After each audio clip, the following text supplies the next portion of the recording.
Hello GN311 students, welcome back to my channel. Today we'll be talking about DNA fingerprinting. So, in an episode of It's Always Sunny in Philadelphia, the gang owns Patty's Irish Pub. So Frank is the primary owner, and he is the father to Dennis and Dee, and this is Charlie, and this is Mac.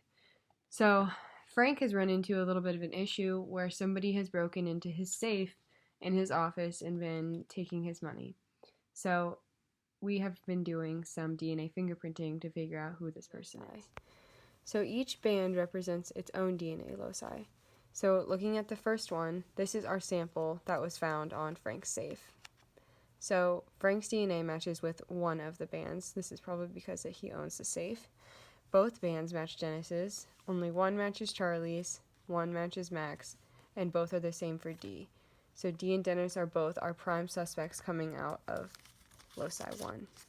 I will put a marker so we can keep track of that.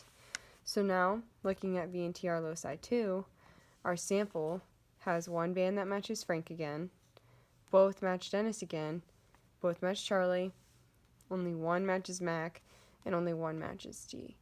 So now we can know that Dennis is going to be our prime suspect. He is who we will be blaming for this crime.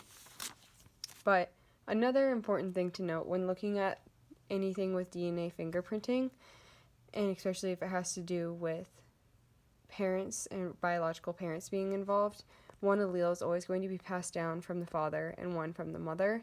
So looking at both Dennis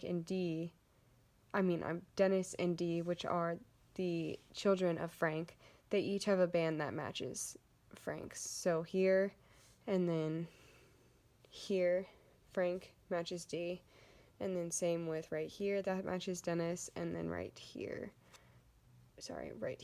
matches with Dee.